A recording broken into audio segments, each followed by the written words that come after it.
섬기며 언제나 주를 기리고 그 사랑 안에 살면서 딴 길로 가지 맙시다. 아멘. 역대하 7장에서 보시겠습니다. 구약 역대하 7장 665쪽입니다. 구약 665쪽 역대하 7장 11절에서 마지막 22절까지 말씀입니다. 역대하 7장 11절에서 22절까지 구약 665쪽입니다. 찾으셨으면 같이 읽겠습니다. 솔로몬이 여호와의 전과 왕궁을 피력하고 무릇 그 심중에 여호와의 전과 자기의 궁궐에 어떻게 만들고자 한 것을 다 형통하게 이루니라. 밤에 여호와께서 솔로몬에게 나타나사 이르시되 내가 이미 네 기도를 듣고 이곳을 택하여 내게 제사하는 전을 삼았으니 혹 내가 하늘을 닫고 비를 내리지 아니하거나 혹 메뚜기로 토산을 먹게 하거나 혹 연병으로 내 백성 가운데 유행하게 할 때에 내 이름으로 일컫는 내 백성이 그 악한 길에서 떠나 스스로 겸비하고 기도하여 내 얼굴을 구하면 내가 하늘에서 듣고 그 죄를 사하고 그 땅을 고칠지라. 이곳에서 하는 기도에 내가 눈을 들고 귀를 기울이리니 이는 내가 이미 이 전을 택하고 거룩하게 하여 내 이름으로 여기 영영이 있게 하였음이라. 내 눈과 내 마음이 항상 여기 있으리라. 네가 만일 내 앞에서 행하기를 내 아비 다윗같이 하여 내와 네게 명한 모든 것을 행하여 내 율례와 규례를 지키면 내가 내 나라 위를 견고케 하되 전에 내가 네 아비 다윗과 언약하기를 이스라엘을 다스릴 자가 네게서 끊어지지 아니하리라 한 대로 하리라. 그러나 너희가 만일 돌이켜 내가 너희 앞에 둔 내 율례와 명령을 버리고 가서 다른 신을 섬겨 숭배하면 내가 저희에게 준 땅에서 그 뿌리를 뽑아내고 내 이름을 위하여 거룩하게 한 이 전을 내 앞에서 버려 모든 민족 중에 속담거리와 이야기거리가 되게 하리니 이 전이 비록 높을지라도 무릇 그리로 지나가는 자가 놀라가로되 여호와께서 무슨 까닭으로 이 땅과 이 전에 이같이 행하셨는고 하면 대답하기를 저희가 자기 열조를 애굽 땅에서 인도하여 내신 자기 하나님 여호와를 버리고 다른 신에게 부정하여 그를 숭배하여 섬김으로 여호와께서 이 모든 재앙을 저에게 내리셨다 하리라 하셨더라. 아멘. 기도 드리겠습니다.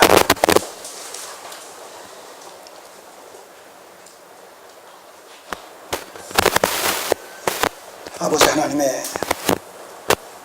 이름으로 택하시고 짓게 하신 성전에서 드리는 기도에 우리 하나님께서 응답해 주신다고 약속하셨습니다. 오늘 그 성전의 실체 되신 예수 그리스도 안에서 그 예수 그리스도의 이름으로 아버지 하나님의 뜻 가운데서 드리는 기도가 온전히 연락된다고 확증시켜 주신 것으로 인하여 감사를 드립니다. 아버지 하나님, 우리가 하나님 앞에 불순종할 때 그 성전에서 드리는 기도조차도 하나님께서 연락지 않으신다고 말씀하셨습니다. 그러나 성전된 그리스도 안에서 드리는 기도는 그것이 정욕을 위해서 드리는 내 중심의 기도가 아닐진데 주께서 온전히 연락하시고 들어주신다고 말씀해 주시니 그 은혜가 너무나 크고도 놀라우심을 고백드립니다. 오늘도 본문의 말씀 안에 담긴 아버지 하나님의 우리를 향하신 메시지를 경청하게 하여 주옵소서. 그것을 신앙과 생명의 도리로 붙잡게 하여 주옵소서. 오늘도 이 말씀을 통해서 살아계신 하나님을 만나는 은혜의 시간이 되게 하옵소서. 예수님의 이름으로 기도드립니다. 아멘. 성전에서 드리는 기도조차도 이스라엘 백성들이 불순종하게 될 때에 듣지 않으실 뿐만 아니라 그 성전조차도 회파될 수 있다라는 가능성에 대해서 언급을 하셨습니다. 이 말씀에 근거해서 솔로몬 성전의 한계라는 이런 제목으로 오늘 본문의 말씀을 상고토록 하겠습니다. 우리는 지난주에 역대하 7장 1절에서 10절까지의 말씀을 통해서 솔로몬 성전 낙성식과 더불어 장막절이 거행된 사실을 살펴봤습니다. 낙성식과 장막절. 왜 이 역대기서 기자는 솔로몬 성전을 하나님 앞에 봉헌 드리는 낙성식과 더불어서 장막절을 함께 지켰는가 라는 사실에 대해서 말씀을 드렸습니다. 공통분모가 낙성식과 장막절 사이에는 공통분모가 있기 때문에 한 묶음으로 엮을 수가 있는 명분이 있기 때문에 낙성식과 장막절을 같이 연속해서 지킨 겁니다. 다시 말해서 낙성식을 일주일 동안 거행을 하고 그 뒤이어서 일주일 동안을 장막절로 지켰다는 말씀입니다. 왜 그랬어요? 공통분모가 뭐예요? 성전 낙성식과 장막절의 공통분모. 구속사적 맥락 속에서 상응하는, 일치하는 구속사적인 주제가 있어요. 사상이 있어요. 뭐예요? 구원이다. 구원. 성전은 어떤 사건이 전제될 때 평화와 안식의 상징으로, 온전한 구원의 상징으로 성전을 건축하게 되어 있습니까? 어떤 사건이 전제된 그 연속성 속에서 성전을 건축한다고 말씀드렸죠? 어떤 것이 전제되어져요? 가나안 정복을 통해서 아브라함 언약을 통해서 약속해 주신 가나안의 전 지경이 이제 정복되어지고 약속의 땅을 소유한, 그래서 평화와 안식이 그 가나안 전 지경에 도래한 것을 전제했을 때, 그 전제한 상황 속에서 이제 그것의 하나의 상징으로 그것이 이루어졌다는 사실을 담고 있는 그런 의미로서, 상징적인 의미로서 성전을 건축하기로 되어 있단 말입니다. 그것이 어디에 있어요? 어디에 그렇게 신명기 12장 10절 11절에 우리 신앙의 근거는 성경이어야 돼요.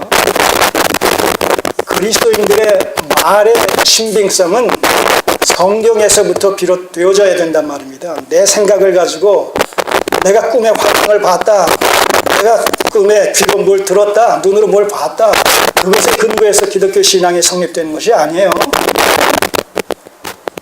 기독교 신앙과 이방 종교와의 차이가 거기 있습니다. 기독교는 철저히 하나님께서 내신, 하나님께서 특별히 택하여 그들을 통해서 기록하게 하신 계시서인 성경에 근거해야 된단 말입니다.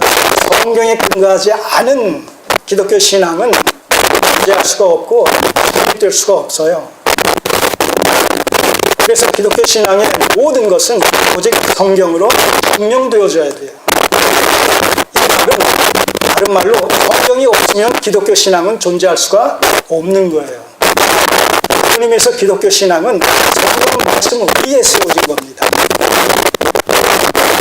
그래서 교회 역사 속에서 얼마나 많은 이 영적인 싸움 속에서 이 성경을 없애려고 했었던 그런 일들이 부지기수예요. 핍박을 받던 시대에 가장 비근한 예가 뭡니까?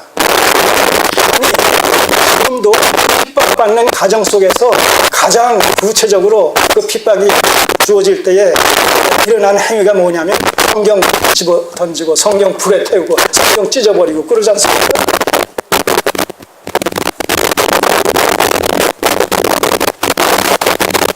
하나님께서 자연 나무를 통해서 계시해 주시기도 해요. 자신을. 그걸 일반 계시라고 그래요. 그런 일반 계시를 통해서는 우리가 구원을 받을 수 있는 것은 성경을 통해서 약속되어진 말씀에 기초해서 가능합니다. 그런 의미에서 성경은 특별 계시라고 얘기를 해요. 그러니까 성경이 없으면 구원받을 수 있는 길이 무엇인지, 어떤 것인지, 하나님의 계획하시는 무엇인지 알 수가 없어요. 성경을 부단히 없애려고 하는 거예요. 오늘날까지 성경이 보존되어지는 것은 배후에서 하나님의 놀라우신 섭리의 역사가 있었기 때문에 가능했다라는 사실을 의심 없이 받아들일 수가 있는 거예요. 성경을 통해서만 우리를 구원하시는, 그리스도 안에서 인류를 구원하시는 하나님의 구속의 무엇인지를 알 수 있기 때문에 그렇다는 것이죠.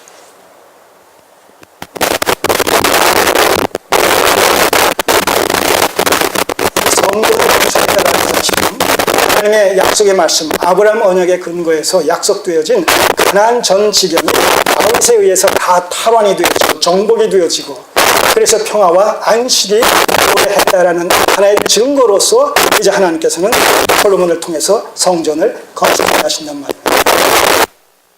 그래서 다윗의 성전 건축에 대한 모든 것을 준비했음에도 불구하고 다윗의 손이 아닌 솔로몬의 손에 의해서 성전을 건축하셨다는 거예요. 다윗은 정복의 사명을 가진 자요. 이스라엘을 평화와 안녕 가운데서 하나님 기뻐하시는 뜻대로 통치하고 다스려야 될 이런 사명이 솔로몬에게 있었기 때문에 그렇다는 것이죠. 이 솔로몬 성전은 그런 다윗 정복과 관련되어진 가나안 정복과 관련되어진 평화와 안식의 도래를 상징하는 것이다. 장막절은 뭐예요? 장막절의 의미는 뭡니까?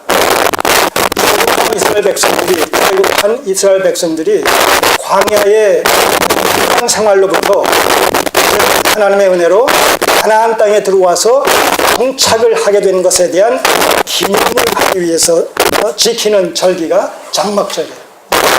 장막절은 다른 말로 전장절이라고 하고 초막절이라고도 해요.